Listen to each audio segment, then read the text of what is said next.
নমস্কাৰ প্ৰিয় দৰ্শক, ভক্তিবচন অনুষ্ঠানলৈ আপোনাক স্বাগতম জনাইছোঁ। আশা কৰোঁ আপুনি ভালে আছে আৰু আকৌ এবাৰ আপুনি আমাৰ অনুষ্ঠানত উপস্থিত হৈছে আৰু প্ৰভুৰ বাক্য গ্ৰহণ কৰাৰ সুযোগ লাভ কৰিছে।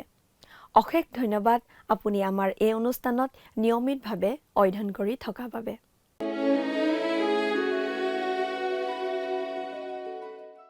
নমস্কাৰ। ধাৰাবাহিক বাইবেল অধ্যয়নৰ অসমীয়া অনুষ্ঠান ভক্তিবচনলৈ আপোনালোকক উষ্ম আদৰণি জনাইছোঁ। খ্ৰীষ্টীয় বিশ্বাসী লোকসকলৰ বাবে বিশেষভাৱে প্ৰস্তুত কৰা এই ভক্তিবচন অনুষ্ঠানত গোটেই বাইবেলখনৰ ওপৰতেই যিমান পৰা যায় সহজ সৰলভাৱে আলোচনা আগবঢ়োৱা হ'ব। মাজে মাজে পুৰণি নিয়ম আৰু মাজে মাজে নতুন নিয়মৰ পৰা একোখন পুস্তক লৈ প্ৰতিটো অধ্যায় আৰু যথাসম্ভৱ প্ৰতিটো পদৰ ভিত্তিত আলোচনা আগবঢ়োৱা হ'ব। এই অনুষ্ঠানটো নিয়মিতভাৱে চাই থাকিলে দৰ্শকসকলে গোটেইখন বাইবেল চোৱাৰ আৰু বুজি পোৱাৰ এটা সুযোগ পাব। প্ৰিয় দৰ্শক, আপুনি যদি আমাৰ এই অনুষ্ঠানটো নিয়মিতভাৱে চাই আছে তেনেহ'লে আপুনি নিশ্চয় জানে যে আমি এতিয়া বাইবেলৰ পুৰণি নিয়ম খণ্ডৰ দ্বিতীয়খন পুস্তক অৰ্থাৎ যাত্ৰা পুস্তকৰ অধ্যয়ন কৰি আছোঁ। যোৱা অনুষ্ঠানত আমি এই যাত্ৰা পুস্তকৰ 38 নম্বৰ অধ্যায়ৰ শেষৰটো পদলৈকে চাইছিলোঁ। গতিকে আজিৰ অনুষ্ঠানত এই যাত্ৰা পুস্তকৰ 39 নম্বৰ অধ্যায়ৰ পৰা আমি চাব খুজিছোঁ। আমি যিখিনি কথা এতিয়ালৈকে পালোঁ তাৰ ভিতৰত দুটামান কথা থুলমূলকৈ মনত পেলাই ল'ব খুজিছোঁ। আমি ইতিমধ্যে দেখিলোঁ যে ঈশ্বৰে ইছৰাইল জাতিক মোচীৰ নেতৃত্বত মিছৰ দেশৰ পৰা উদ্ধাৰ কৰি অনাৰ পিছত অৰণ্যত চিনয় পৰ্বতত মোচীৰ যোগেদি 10 আজ্ঞাকে আদি কৰি বিভিন্ন বিধান নীতি নিৰ্দেশনাবোৰ দিছিল। ঈশ্বৰে বিশেষভাৱে সেই অস্থায়ী উপাসনা গৃহ য'ত তেওঁৰে সৈতে সাক্ষাৎ কৰিব পাৰিব অৰ্থাৎ সেই নিয়ম তম্বুটোৰ বিষয়ে, তাত ব্যৱহাৰ হ'বলগীয়া বিভিন্ন আচবাব পত্ৰৰ বিষয়ে, মহাপুৰোহিতে পৰিধান কৰিবলগীয়া পোছাক আদি বিভিন্ন বিষয়ে মোচীক সকলো বিতংভাৱে জনাই দিছিল। ঈশ্বৰে মোচীক দিয়া সেই নিৰ্দেশনা মতেই কাম আৰম্ভ হৈছিল আৰু সকলো লোকে নিৰ্মাণ কাৰ্যৰ বাবে বিভিন্ন উপহাৰ লৈ আহিছিল। মানুহবোৰে ইমান উপহাৰ আনিছিল যে আৰু দিব নালাগে বুলি ক'বলগীয়া হৈছিল। আমি বছলেল আৰু অহলিয়াব নামৰ দুজন বিশেষ ব্যক্তিৰ কথা পাইছোঁ, যি দুজনক নিয়ম তম্বুৰ বিভিন্ন আচবাব আদি ঈশ্বৰে দিয়া নিৰ্দেশনা মতে নিখুঁতভাৱে নিৰ্মাণ কৰিবলৈ দায়িত্ব দিয়া হ'ল। বছলেল আৰু অহলিয়াবৰ লগতে আৰু আন লোক কিছুমানক ঈশ্বৰে বিশেষ জ্ঞান বুদ্ধি দিলে সকলোবোৰ কাম নিয়াৰিকৈ কৰিবলৈ। যাত্ৰা পুস্তকৰ 38 নম্বৰ অধ্যায়ত যজ্ঞবেদী আৰু প্ৰক্ষালন পাত্ৰ নিৰ্মাণৰ কথা, চোতালখন প্ৰস্তুত কৰাৰ কথা আৰু সেই ধৰ্মধামত ব্যৱহৃত হোৱা ধাতুৰ পৰিমাণ আদিৰ কথা আমি পঢ়িবলৈ পালোঁ। 39 নম্বৰ অধ্যায়ত আমি পাওঁ পুৰোহিতবিলাকে পিন্ধিবলগীয়া বস্ত্ৰ প্ৰস্তুত কৰাৰ কথা। সেই পোছাক আছিল পবিত্ৰ, কাৰণ তাক ঈশ্বৰৰ সেৱাৰ বাবে আছুতীয়াকৈ ৰখা হৈছিল। হাৰুণ আছিল মহাপুৰোহিত। মন কৰিবলগীয়া কথা যে হাৰুণে পৰিধান কৰা বস্ত্ৰৰ প্ৰতিটো কথাই প্ৰভু যীশুখ্ৰীষ্টৰ ব্যক্তিত্বৰ কথালৈকে আঙুলিয়াইছিল। এতিয়া আমি বাইবেলৰ পৰা পঢ়ি যাম। যাত্ৰা পুস্তকৰ 39 নম্বৰ অধ্যায়ৰ 1 আৰু 2 নম্বৰ পদ দুটা প্ৰথমতে পঢ়ি দিম। পাছে তেওঁবিলাকে জিহুৱাই মোচীক আজ্ঞা দিয়াৰ দৰে নীল বৰণীয়া, বেঙেনা বৰণীয়া আৰু ৰঙা বৰণীয়া সূতাৰে পবিত্ৰ স্থানত পৰিচৰ্যা কৰিবৰ নিমিত্তে নিপুণৰূপে কৰা মিহি বস্ত্ৰ আৰু হাৰুণৰ নিমিত্তে পবিত্ৰ বস্ত্ৰ যুগুত কৰিলে। আৰু তেওঁ সোণ আৰু নীল বৰণীয়া, বেঙেনা বৰণীয়া আৰু ৰঙা বৰণীয়া সূতা আৰু পকোৱা মিহি শণ সূতাৰে এফুট বস্ত্ৰ যুগুত কৰিলে। ঈশ্বৰে দিয়া দিহা অনুসাৰে এই বস্ত্ৰসমূহ প্ৰস্তুত কৰা হৈছিল। এই বস্ত্ৰসমূহক পবিত্ৰ বুলি কোৱা হৈছে কাৰণ এই বস্ত্ৰসমূহ আন কোনো কামৰ বাবে নহয়, কেৱল ঈশ্বৰৰ সেৱাৰ বাবে পৃথক কৰি ৰখা হৈছিল। এতিয়া আমি 3 নম্বৰ পদৰ পৰা একেলগে 5 নম্বৰ পদলৈকে পঢ়ি দিম। তেওঁবিলাকে সোণ পিটাই পিটাই পতা কৰি নীল বৰণীয়া, বেঙেনা বৰণীয়া আৰু ৰঙা বৰণীয়া সূতা আৰু মিহি শণ সূতাৰ মাজত নিপুণ শিল্পকাৰ্যৰ দ্বাৰাই ববৰ নিমিত্তে তাক কাটি গুণা কৰিলে। তাক লগ লগাবৰ নিমিত্তে তেওঁবিলাকে তালৈ দুগজ স্কন্ধ প্ৰতিযোগিত কৰিলে আৰু এফুডৰ 2 মূৰ লগোৱা হ'ল। এফুড কঁকালত বান্ধিবৰ নিমিত্তে তাৰ লগত নিপুণৰূপে বোৱা যি কঁকালি কাপোৰ আছিল তাক এফুডৰ নিচিনাকৈ বন কৰা হ'ল। সেয়ে তাৰ একেডোখৰ কাপোৰ। তাক সোণ আৰু নীল বৰণীয়া, বেঙেনা বৰণীয়া আৰু ৰঙা বৰণীয়া সূতা আৰু পকোৱা মিহি সূতাৰে কৰা হ'ল। জিহুৱাই মুচিক আজ্ঞা দিয়াৰ দৰেই তেওঁবিলাকে সকলোকে কৰিলে। এই এফুড বস্ত্ৰৰ কথাটো বিশেষভাৱে মন কৰিবলগীয়া। এই বস্ত্ৰ অলপ অস্বাভাৱিক ধৰণে প্ৰস্তুত কৰা হৈছিল। মহাপুৰোহিতে পোছাকত মুঠতে 8টা বিশেষ বিশেষ বস্তু পৰিধান কৰিছিল। তাৰ ভিতৰত 4টা আন সাধাৰণ পুৰোহিতসকলৰ নিচিনাই বা সেইবোৰৰ সৈতে মিল থকা আছিল। কিন্তু আন 4টা কেৱল মহাপুৰোহিতৰ পোছাকতহে আছিল। সেই 4টা কেৱল মহাপুৰোহিতে পৰিধান কৰিছিল। সেই আছুতীয়া বস্ত্ৰ 4টাই তেওঁক অন্য পুৰোহিততকৈ পৃথক কৰিছিল। সেইবোৰক গৌৰৱ আৰু সৌন্দৰ্যৰ বস্ত্ৰ বুলি কোৱা হৈছিল। মহাপুৰোহিতৰ এই পোছাক আমাৰ মহান মহাপুৰোহিত প্ৰভু যীশুখ্ৰীষ্টৰ এক প্ৰতিচ্ছবি, যিজনা তেওঁৰ অসাধাৰণ অনুগ্ৰহ আৰু গৌৰৱৰ সৈতে প্ৰকাশ পাইছে। মহাপুৰোহিতৰ পোছাকটোৰ প্ৰতিটো বস্তুৰ এটা প্ৰতীকী অৰ্থ আছিল। মহাপ্ৰায়শ্চিত্তৰ দিনা যেতিয়া হাৰুণে অতি পবিত্ৰ স্থানত বলিৰ তেজ লৈ গৈছিল, তেতিয়া তেওঁ তেওঁৰ গৌৰৱ আৰু সৌন্দৰ্যৰ বস্ত্ৰবোৰ পিন্ধি নহয়, কেৱল সাধাৰণ পুৰোহিতে পৰিধান কৰা সৰল সূতাৰ বস্ত্ৰ পৰিধান কৰিছিল। তেওঁ অলংকৃত হ'ব নালাগিছিল, কিন্তু শুদ্ধ হ'ব লাগিছিল। পুৰোহিতে পৰিধান কৰা বগা সূতাৰ বস্ত্ৰ ধাৰ্মিকতাৰ প্ৰতীক। যিচয়া 52 নম্বৰ অধ্যায়ৰ 11 নম্বৰ পদত আমি এনেদৰে পঢ়িবলৈ পাওঁ, তোমালোক গুচি যোৱা, সেই ঠাইৰ পৰা ওলাই যোৱা, কোনো অশুচি বস্তু নুচুবা, তাৰ মাজৰ পৰা ওলাই যোৱা, হে জিহুৱাৰ পাত্ৰ ভাৰ কৰোতাবিলাক তোমালোক শুচি হোৱা। ঈশ্বৰে আজিও এই কথাই কয়। আমি বিশ্বাস কৰোঁ যে ঈশ্বৰে এজন পাপী প্ৰচাৰক, শিক্ষক বা সাধাৰণ মানুহক ব্যৱহাৰ নকৰে। তেওঁলোক লাগিলে যিমানেই বিখ্যাত বা প্ৰতিভাশালী নহওক কিয়, তেওঁলোকে কিবা এটা যদি কৰি থকা বুলি ভাবি থাকে, আচলতে তেওঁলোকে ঈশ্বৰৰ বাবে একো কৰ্তব্য কৰি থকা নাই বুলি আমি ক'ব লাগিব, কাৰণ ঈশ্বৰে তেওঁলোকৰ কাম গ্ৰহণ নকৰে। তেওঁলোকে আচলতে কাঠ, খেৰ আৰু ঘাঁহেৰেহে নিৰ্মাণ কৰি আছে, যিবোৰ এদিন জুইত পুৰি যাব। আমি খ্ৰীষ্টৰ ধাৰ্মিকতাৰ বস্ত্ৰ পৰিধান কৰিব লাগিব আৰু তাৰ সৈতে মিলি থকা জীৱন যাপন কৰিব লাগিব। এই বস্ত্ৰবোৰে এই মৌলিক পাঠটো আমাক শিকায়। আৰু এই কথাটো লক্ষণীয় যে যেতিয়া হাৰুণে অতি পবিত্ৰ স্থানত মানুহবোৰৰ পাপৰ বাবে বলিৰ তেজ দিবলৈ গৈছিল, তেতিয়া তেওঁ তেওঁৰ গৌৰৱ আৰু সৌন্দৰ্যৰ বস্ত্ৰবোৰ একাষৰীয়া কৰি থৈছিল। যেতিয়া প্ৰভু যীশু পৃথিৱীলৈ আহিছিল, তেতিয়া তেওঁ তেওঁৰ ঈশ্বৰত্ব এৰি দিয়া নাছিল, কিন্তু তেওঁ গৌৰৱ আৰু সৌন্দৰ্যৰ বস্ত্ৰবোৰ এৰি দিছিল, অৰ্থাৎ ঈশ্বৰ হিচাপে থকা তেওঁৰ বিশেষাধিকাৰ এৰি দিছিল। তেওঁ চাকিনা গৌৰৱ এৰি দিছিল আৰু মানুহ হিচাপে পৃথিৱীলৈ আহিছিল। তেওঁ এজন শিশুৰূপে জন্মগ্ৰহণ কৰিছিল। মানুহবোৰে অৱশ্যে এজন ৰজাক বিচাৰি আছিল, এজন শিশুক নহয়। তাৰপিছত তেওঁ মানৱ জাতিৰ পাপৰ বাবে নিজকে বলি হিচাপে আগবঢ়াইছিল। তেওঁ মানুহৰ পাপৰ শাস্তি ল'বলৈ নিজে মানুহ হিচাপে মৃত্যুবৰণ কৰিছিল। ঈশ্বৰে ক্ৰুচত মৃত্যুবৰণ কৰিলে বুলি কোৱাটো সম্পূৰ্ণ সঠিক নহয়। তেওঁ ক্ৰুচত মৃত্যু হোৱা বুলি কওঁতে আচলতে তাৰ অৰ্থ কি, সেইটো বুজিবলৈ আমি চেষ্টা কৰোঁতে দেখা যায় যে যেতিয়া প্ৰভু যীশুখ্ৰীষ্টই ক্ৰুচত মৃত্যুবৰণ কৰিলে, তেতিয়া তেওঁ খন্তেকৰ বাবে পিতৃ ঈশ্বৰৰ পৰা পৃথক হৈছিল। এইটো সত্য। ঈশ্বৰত্বত যেন এটা বিভাজন হৈছিল।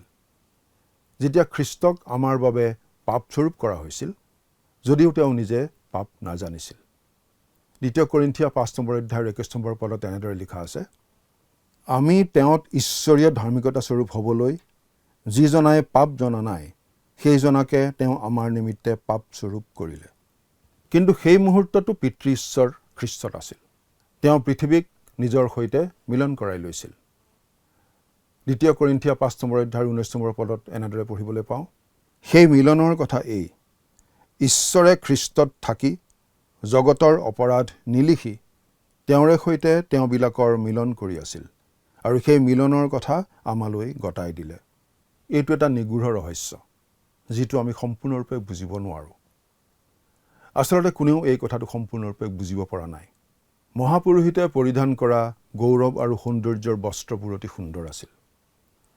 মহাপুৰোহিতে অতি সমৃদ্ধ আৰু ৰঙীন বস্ত্ৰ পৰিধান কৰিছিল। তেওঁ পৰিধান কৰা এফুট বস্ত্ৰখনত 2টা পাথৰ আছিল, প্ৰত্যেক কান্ধত এটাকৈ। এটা পাথৰত ইছৰাইলৰ 6টা গোষ্ঠীৰ নাম খোদিত কৰা আছিল আৰু আনটো পাথৰত আন 6টা গোষ্ঠীৰ নাম খোদিত কৰা আছিল। এইবোৰ আমাৰ প্ৰভু প্ৰধান মেয়ৰপালক প্ৰভু যীশুৰ শক্তি আৰু ক্ষমতাৰ প্ৰতীক। যেতিয়া এটা মেয়ৰ হেৰাই যায়, আমাৰ মহান ত্ৰাণকৰ্তাই তাক বিচাৰি আনি কান্ধত উঠাই আনে আৰু সুৰক্ষিতভাৱে মেয়ৰৰ জাকটোলৈ ঘূৰাই আনে। ঈশ্বৰক ধন্যবাদ যে আমি এনে এজন মেয়ৰপালক পাইছোঁ, যিজনাই আমাক কান্ধত উঠাই সুৰক্ষিতভাৱে ঘূৰাই লৈ আনিব পাৰে। যিসকলে তেওঁৰ জৰিয়তে ঈশ্বৰৰ ওচৰলৈ আহে, তেওঁ সেই সকলোকে সম্পূৰ্ণৰূপে উদ্ধাৰ কৰিব পাৰে। ইব্ৰী 7 নম্বৰ অধ্যায়ৰ 25 নম্বৰ পদত এনেদৰে পঢ়িবলৈ পাওঁ, এইকাৰণে যিবিলাক তেওঁৰ দ্বাৰাই ঈশ্বৰৰ ওচৰ চাপে, তেওঁবিলাকৰ কাৰণে নিবেদন কৰিবলৈ সদায় জীয়াই থকাত সদাকালৰ অৰ্থে তেওঁবিলাকৰ পৰিত্ৰাণ কৰিব পাৰে। মহাপুৰোহিতে এটা বুকুপটাও পৰিধান কৰিছিল। সেই বুকুপটাটো এটা জেকেটৰ নিচিনা আছিল। তাত 12টা পাথৰ লগাই দিয়া আছিল আৰু সেইটো দেখিবলৈ অতি শুৱনি আছিল। সেই 12টা পাথৰে ইছৰাইলৰ 12টা ফৈদক বুজাইছিল। সম্ভৱতঃ তাত এটা জেপ আছিল য'ত উৰিম আৰু তুমিম ৰখা হৈছিল। সেই উৰিম আৰু তুমিম ব্যৱহাৰ কৰা হৈছিল ঈশ্বৰৰ পৰা ভৱিষ্যতবাণী জানিবৰ বাবে। অৱশ্যে ইয়াৰ কাৰ্যপদ্ধতি আমাক জনোৱা হোৱা নাই। বুকুপটাত থকা সেই সুন্দৰ পাথৰবোৰে এইটোকে বুজায় যে আজিও প্ৰভু যীশুখ্ৰীষ্টই আমাক তেওঁৰ হৃদয়ত বহন কৰি আছে। আমি তেওঁৰ বুকুত আছোঁ কাৰণ তেওঁ আমাক প্ৰেম কৰে। যোহন 3 নম্বৰ অধ্যায় 16 নম্বৰ পদত স্পষ্টভাৱে কোৱা হৈছে, ঈশ্বৰে জগতক ইমান প্ৰেম কৰিলে যে তেওঁ নিজৰ একেজাত পুত্ৰকে দান কৰিলে, যাতে যিকোনোৱে তেওঁত বিশ্বাস কৰে তেওঁ নষ্ট নহয় কিন্তু অনন্ত জীৱন পায়। এই পাথৰবোৰে আমাৰ প্ৰতি তেওঁৰ মহান প্ৰেমক প্ৰতিফলিত কৰে। মহাপুৰোহিতে পিন্ধা সেই এফুদৰ বস্ত্ৰত সোণৰ টিলিঙা আৰু ডালিম খুৱাই দিয়া আছিল, যাতে মহাপুৰোহিতে সেৱা পৰিচৰ্যা কৰোঁতে তেওঁ পবিত্ৰ স্থানত প্ৰৱেশ কৰাৰ সময়ত সেই টিলিঙাবোৰ বাজি উঠে। সেই ডালিম বিশ্বাসীজনৰ ফলপ্ৰসূ জীৱনৰ প্ৰতীক আৰু টিলিঙা সেই জীৱনৰ সাক্ষ্যৰ প্ৰতীক। মহাপুৰোহিতে যেতিয়া পবিত্ৰ স্থানত পৰিচৰ্যা কৰি আছিল, তেতিয়া বাহিৰৰ পৰাই ইছৰাইলীয়াসকলে ক'ব পাৰিছিল, তেওঁ ভিতৰত আছে, উপাসনাৰ স্থানত, তেওঁ আমাৰ বাবে সেৱা কৰি আছে। আমি জানো তেওঁ তাত আছে, কাৰণ আমি টিলিঙাৰ শব্দ শুনিছোঁ। আজিও আমাৰ বাবে উপাসনাৰ অৰ্থ এই হোৱা উচিত। আমাৰ মহাপুৰোহিত প্ৰভু যীশুৱে ঈশ্বৰৰ উপস্থিতিত আমাৰ প্ৰতিনিধিত্ব কৰি আছে আৰু এই কথাটোৱে আমাক খ্ৰীষ্টৰ অধিক ওচৰলৈ টানি নিয়া উচিত। এজন বিখ্যাত বাইবেল শিক্ষকে এনেদৰে কৈছিল, মই যুৱক থাকোঁতে যিটো গীৰ্জাত মই পৰিচৰ্যা কৰি আছিলোঁ, তাত থকা এজন জ্যেষ্ঠ লোকে মোক যথেষ্ট উৎসাহ আৰু উদগনি যোগাইছিল। তেওঁ এজন ঈশ্বৰ বিশ্বাসী অতি ভাল মানুহ আছিল। প্ৰতি দেওবাৰে উপাসনাৰ পাছত তেওঁ মোক আহি কয়, আজি আপুনি টিলিঙা বজালে। সঁচা কথা ক'বলৈ গ'লে মই তেনে কৰা নাছিলোঁ, কাৰণ সেই প্ৰাৰম্ভিক দিনবোৰত মই বিশেষ একো ভাল বাৰ্তা দিব পৰা নাছিলোঁ। কিন্তু তেওঁ কোৱা কথাখিনিৰ অৰ্থ আছিল, তেওঁ বাইবেলৰ এজন অধ্যয়নকাৰী হিচাপে মই প্ৰকাশ কৰা ঈশ্বৰৰ বাক্যৰ জৰিয়তে তেওঁ খ্ৰীষ্টৰ উপস্থিতিত প্ৰৱেশ কৰিব পাৰিছিল। মহাপুৰোহিতৰ সেই টিলিঙাৰ শব্দ শুনাটো এটা আশ্চৰ্যজনক অভিজ্ঞতা আছিল। পুৰোহিতৰ পোছাকে কেনে এক সুন্দৰ প্ৰতিচ্ছবি দাঙি ধৰে। আমি অলপ মন দি চোৱা উচিত। তেওঁৰ মূৰত থকা মুকুটটোত লিখা আছিল, প্ৰভুৰ বাবে পবিত্ৰ। এইটো পবিত্ৰতাৰ প্ৰতীক আৰু আন্তৰিক জীৱনৰ সৈতেও সম্পৰ্কিত। কিন্তু গুৰুত্বপূৰ্ণ কথাটো হ'ল এয়ে যে ই বুজায় যে মহাপুৰোহিত সম্পূৰ্ণৰূপে ঈশ্বৰৰ সেৱাৰ কামত উৎসৰ্গিত। পবিত্ৰ মানে আচলতে ঈশ্বৰৰ ব্যৱহাৰৰ বাবে পৃথক কৰি ৰখা যিকোনো বস্তু। এজন প্ৰচাৰকৰ বাবে আজিৰ দিনত কিছুমান কথা ক'বলৈ আমাৰ মন গৈছে। এজন বয়সীয়া বাইবেল শিক্ষকে কৈছিল, মই বহুদিন ধৰি মণ্ডলীৰ পৰিচৰ্যাত জড়িত হৈ আছোঁ আৰু মোৰ অভিজ্ঞতাৰ পৰা মই জানো যে বহুতো মানুহে তেওঁলোকৰ পালক বা শিক্ষকজনে সূৰ্যৰ তলত থকা সকলো কাম কৰি থকাটো বিচাৰে। তেওঁলোকে বিচাৰে পালকজনে সামাজিক কাম কাজবোৰত ভাগ লওক, মানুহবোৰৰ লগত মিলা মিছা কৰক, মানুহক শাসনো কৰক, বিপদত পৰাজনক হাতত ধৰি চলাই লৈ যাওক, এগৰাকী মৰমীয়াল ধাত্ৰীৰ নিচিনা কেঁচুৱাবোৰৰো আপডাল কৰক আৰু লগতে বাইবেলৰ পৰা শিক্ষাও দিয়ক। এই কাৰণেই বহুতো পৰিচৰ্যাকাৰীয়ে মানসিকভাৱে ভাগৰি যায়। বহুতো পালক খ্ৰীষ্টত জন্ম লোৱা নতুন কেঁচুৱাবোৰক কেৱল গাখীৰ খুৱাই ফুৰা ধাইৰ নিচিনা হৈ পৰে। তেওঁলোকে সদায় তেওঁলোকক পিঠিত থপৰিয়াই পেটৰ পৰা ভিতৰত জমা হৈ থকা গেছবোৰ উলিয়াই থাকোঁতেই সময় পাৰ হৈ যায়। কিন্তু আজি পুলপিতত থিয় হোৱা প্ৰতিজন পালক প্ৰচাৰকে মূৰত প্ৰভুৰ বাবে পবিত্ৰ বুলি লিখা থকা মুকুট পৰিধান কৰি থকা উচিত। অৰ্থাৎ এটা বাৰ্তা প্ৰস্তুত কৰিবলৈ তেওঁৰ হাতত যথেষ্ট সময় থাকিব লাগিব। ঈশ্বৰৰ সন্মুখত প্ৰাৰ্থনা কৰিবলৈ, ব্যয় কৰিবলৈ তেওঁৰ হাতত সময় থাকিব লাগিব। অথচ ভাবিলে আমাৰ আচৰিত লাগে যে কিমান মানুহে পালকজনক শনিবাৰে নিশাও ঘৰলৈ নিমন্ত্ৰণ দিয়ে, নগ'লেও বেয়া পায়। কিন্তু সেই দিনটো তেওঁৰ ধ্যান আৰু প্ৰস্তুতিৰ দিন হোৱা উচিত। এই কথাটো বুজি পোৱা মানুহো বহুত আছে। এবাৰ এজন জ্যেষ্ঠ লোকে মণ্ডলীৰ ডেকা পালকজনক কৈছিল, পালক বাবু, আপুনি মোক দেখা কৰিবলৈ মোৰ ঘৰলৈ আহিলে মই নিশ্চয় ভাল পাম, মই কৃতজ্ঞ হ'ম। তেনেদৰে আন বহুতে ভাল পাব। কিন্তু মই আপোনাক এটা কথা ক'ব বিচাৰোঁ, আপুনি এনেদৰে ঘৰে ঘৰে পৰিদৰ্শন কৰাৰ পৰিৱৰ্তে এটা বাৰ্তা প্ৰস্তুত কৰিবলৈ বেছি সময় ব্যয় কৰা উচিত। আজিৰ এই কঠিন দিনত ব্যৱসায় বৰ কঠিন। মই ক্লান্ত আৰু হতাশ হৈ পৰোঁ। যেতিয়া মই ৰবিবাৰে গীৰ্জালৈ আহোঁ, মই ঈশ্বৰৰ ফালৰ পৰা অহা কিবা এটা শুনিবলৈ বিচাৰোঁ। মোক সহায়ৰ প্ৰয়োজন, আত্মিক উদগনিৰ প্ৰয়োজন, আৰু মই আশা কৰোঁ আপুনি যাতে শনিবাৰৰ দিনটো সম্পূৰ্ণৰূপে বাৰ্তাৰ প্ৰস্তুতিত ব্যয় কৰিব পাৰে, যাতে মই দেওবাৰে পুৱা আৰু সন্ধিয়া স্বৰ্গৰ পৰা অহা বাৰ্তা এটা শুনিব পাৰোঁ। আমি ভাবোঁ এই কথা কোৱাৰ পূৰ্ণ অধিকাৰ যিকোনো এজন মণ্ডলীৰ সদস্যৰ আছে। প্ৰিয় দৰ্শক, আমি এই সত্যটো স্বীকাৰ কৰিব লাগিব যে প্ৰচাৰকজনে সেই মুকুট পৰিধান কৰিব লাগিব। তাকে নকৰিলে আমাৰ প্ৰভুৰ বাবে কৰা পৰিচৰ্যা ফলপ্ৰসূ নহ'ব। সামৰণিত দুটামান গুৰুত্বপূৰ্ণ কথা আকৌ মনত পেলাই ল'ব খুজিছোঁ। মহাপুৰোহিতে বছৰত মাত্ৰ এবাৰ আঁৰ কাপোৰ পাৰ হৈ অতি পবিত্ৰ স্থানত প্ৰৱেশ কৰিব লাগিছিল।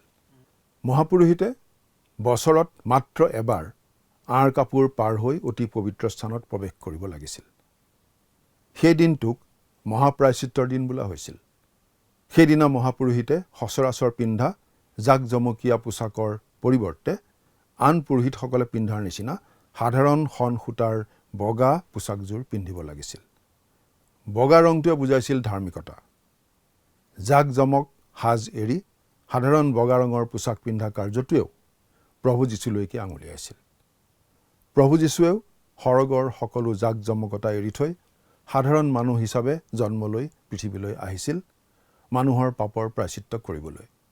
কিন্তু মানুহ হৈ জন্ম ল'লেও তেওঁ আছিল নিষ্পাপ, পবিত্ৰ, সম্পূৰ্ণ ধাৰ্মিক। ক্ৰুচৰ ওপৰত নিজকে বলি হিচাপে আগবঢ়াই মানৱৰ পাপৰ মহাপ্ৰায়শ্চিত্ত তেওঁ কৰিলে। প্ৰতিজন খ্ৰীষ্টীয় বিশ্বাসীৰ তেওঁ মহাপুৰোহিত। পৰৱৰ্তী অনুষ্ঠানত আপোনালোকক পুনৰ লগ পোৱাৰ আশাৰে আজিলৈ আমি ইমানতে সামৰিব খুজিছোঁ।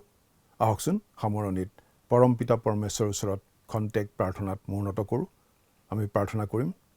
স্বৰ্গত থকা মৰমীয়াল পিতৃ ঈশ্বৰ, তোমাৰ বাক্য অধ্যয়ন কৰিবলৈ এই যি সময় তুমি আমাক দিলা তাৰ কাৰণে তোমাক অশেষ ধন্যবাদ।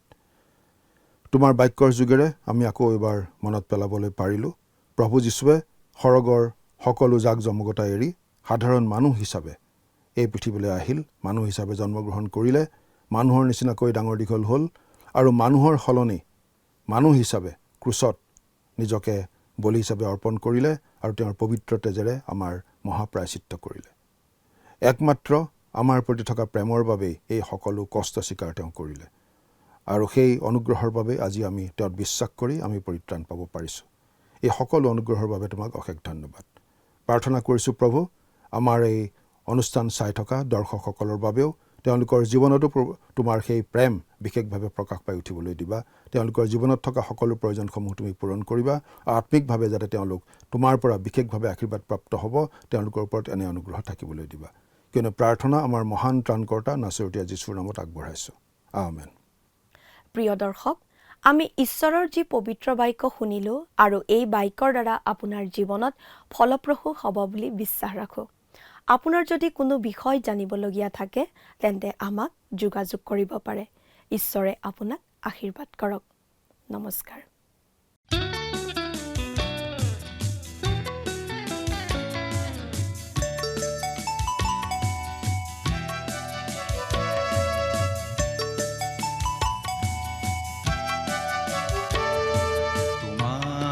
কাষলে আহিছো পিতা, আজি মোক জিৰণি দিয়া। তোমাৰ কৰোণা মাগিছো পিতা, তুমি মোক কাবতি লোৱা। তোমাৰ কাষলে আহিছো পিতা, আজি মোক জিৰণি দিয়া। কৰোণা মাগিছো পিতা, তুমি মোক কাবতি লোৱা।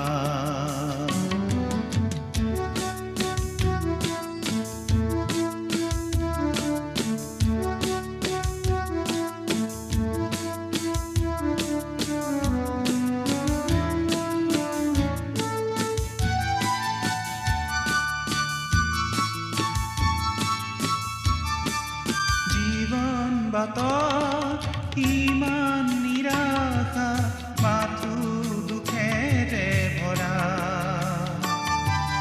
প্ৰতিক্ষণে মই ইমান অসহায়, যেন অকলশৰীয়া। আশাৰ প্ৰদীপ হে মোৰ জিহুৱা, মোলৈ দৃষ্টি কৰা। আশাৰ প্ৰদীপ হে মোৰ জিহুৱা, মোলৈ দৃষ্টি কৰা। তোমাৰ কাষলে আহিছো পিতা, আজি মোক জিৰণি দিয়া। তোমাৰ কৰোণা মাগিছো পিতা, তুমি মোক কাবতি লোৱা।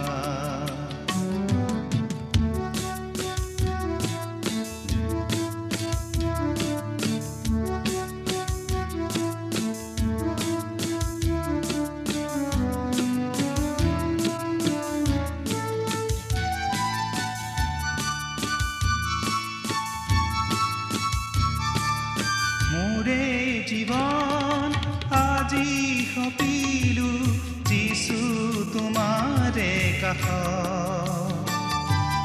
প্ৰতিশ্ৰুতি মোৰ তোমাৰ চৰণত, চলিম তোমাৰে পথ। মাথো আজি তোমাৰ প্ৰেমেৰে জীৱন পূৰ্ণ কৰা। মাথো আজি তোমাৰ প্ৰেমেৰে জীৱন পূৰ্ণ কৰা। তোমাৰ কাষলে আহিছো পিতা, আজি মোক জিৰণি দিয়া। তোমাৰ কৰোণা মাগিছো পিতা, তুমি মোক কাবতি লোৱা। তোমাৰ কাষলে আহিছো পিতা, আজি মোক জিৰণি দিয়া। তোমাৰ কৰোণা মাগিছো পিতা, তুমি মোক কাবতি লোৱা। তুমি মোক জিৰণি দিয়া, তুমি মোক কাবতি লোৱা।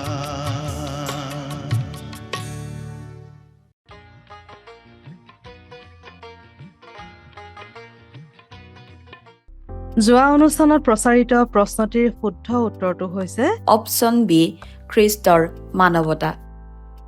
আজিৰ অনুষ্ঠানৰ ওপৰত আধাৰিত প্ৰশ্নটি হৈছে মহাপুৰুষিতে পোছাকত কেইটা বিশেষ বিশেষ বস্তু পৰিধান কৰিছিল? অপশ্যন এ 6টা, অপশ্যন বি 7টা, অপশ্যন চি 8টা, অপশ্যন ডি 9টা। প্ৰিয় দৰ্শক, আজিৰ প্ৰশ্নৰ সঠিক উত্তৰটো আজি সন্ধিয়া 6 বজাৰ আগেয়ে আপোনাৰ নাম আৰু ঠিকনাৰে সৈতে 7429840242 নম্বৰত SMS নাইবা হোৱাটছআপৰ যোগে প্ৰেৰণ কৰক। প্ৰিয় দৰ্শক, আপুনি যদি আমাৰ এই অনুষ্ঠানৰ যোগেদি আশীৰ্বাদপ্ৰাপ্ত হৈছে আৰু আমাৰ লগত কথা পাতিবলৈ বিচাৰিছে বা আপোনাক প্ৰাৰ্থনাৰ সহায়ো পৰামৰ্শ লাগে, তেন্তে আমালৈ 7429840242 এই নম্বৰত পোনপটীয়াকৈ ফোন কৰিব পাৰিব। ধন্যবাদ।